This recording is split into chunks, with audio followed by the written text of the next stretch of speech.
Les 3 grains de riz de Agnès Bertrand-Martin et Virginie Sanchez aux éditions du Père Castor.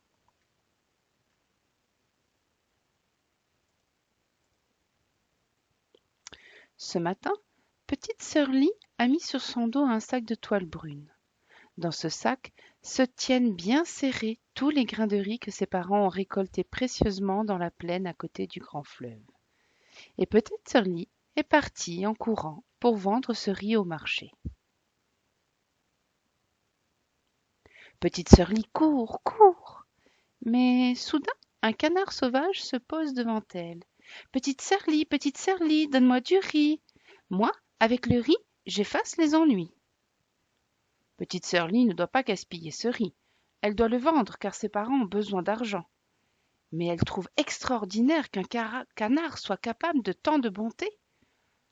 Alors, elle ouvre doucement le sac de toile brune. Et c'est avec plaisir qu'elle offre une petite poignée de riz à un canard si gentil. Et le canard s'envole en lui disant merci.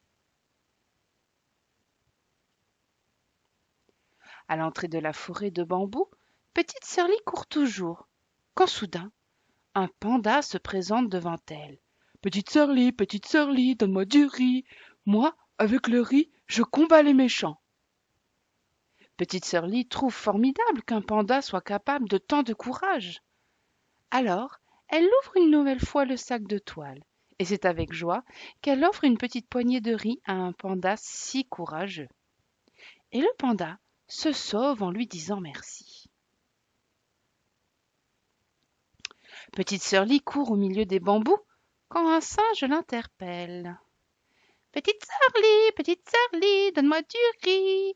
Moi, avec le riz, je fabrique des trésors. Petite sœur Lie trouve incroyable qu'un singe soit si doué. Alors, elle ouvre une nouvelle fois le sac de toile.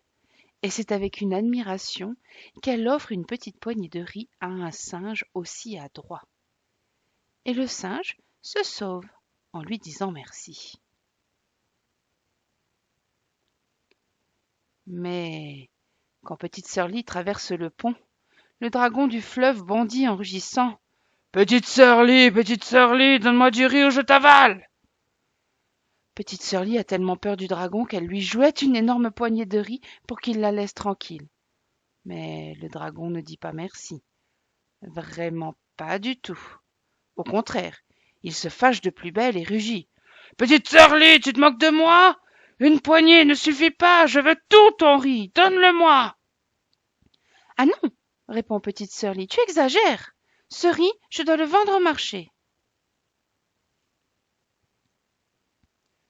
Et petite sœur Lie court de l'autre côté du pont. Le dragon est furieux. Il se dresse pour cracher sa colère contre petite sœur Lie. Il lance des serpents de flammes qui transforment le ciel en brasier.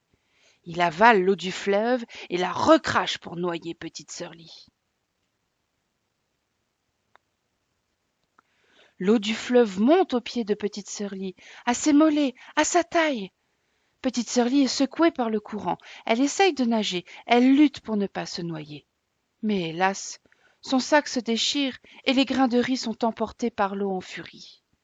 Petite sœur Lie s'agrippe à une branche de bambou. Petite sœur Lie a froid. Petite sœur Lie a peur.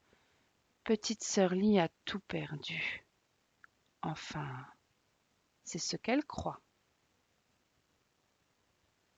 Mais le canard sauvage passe au-dessus d'elle. Petite sœur Lie, pour toi j'ai gardé un grain de riz.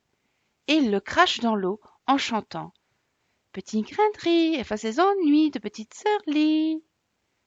Au contact de l'eau, le grain de riz grossit. Il se transforme en un bateau de nacre. Vite, petite sœur Lie monte dedans. Hélas, petite sœur Lie ne sait pas naviguer. Elle va droit vers le dragon qui la regarde arriver prête à la croquer. Petite sœur Lie a froid. Petite sœur Lie a peur. Petite sœur Lie va mourir. Enfin, c'est ce qu'elle croit.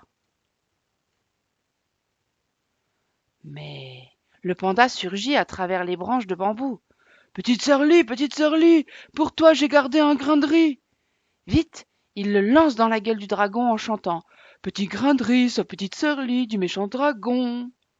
Et aussitôt, le grain de riz devient long et piquant. Il se transforme en une immense épine qui fonce comme une flèche et vient se planter dans la gorge du monstre. Et voilà, le dragon qui bâille et s'endort. Il se couche au fond du fleuve, et toute l'eau le suit et rentre dans son lit. Petite sœur Lie accroche le bateau au ponton, et elle court chez elle pour voir si ses parents n'ont pas été emportés par l'eau du fleuve. Quand elle les aperçoit bien vivants sur le seuil de la maison, le cœur de petite sœur Lie se soulève de joie. Hélas, petite sœur Lie n'a ni riz, ni argent. Elle a peur de se faire gronder, car elle revient les mains vides. Elle a tout perdu. Enfin, c'est ce qu'elle croit. Mais le singe saute autour d'elle. Petite sœur Lie, moi aussi, pour toi j'ai gardé un grain de riz. Et il le tend à petite sœur Lie en chantant. Petit grain de riz, transforme-toi en trésor pour petite sœur Lie. À peine le grain de riz est-il dans la main de petite sœur Lie qu'il devient d'un bleu profond et se met à briller. Il se transforme en un énorme saphir. Alors petite sœur Lie court offrir cette pierre précieuse à ses parents et se jeter dans leurs bras. Quelle joie pour les parents de petite sœur Lie de retrouver leur fille.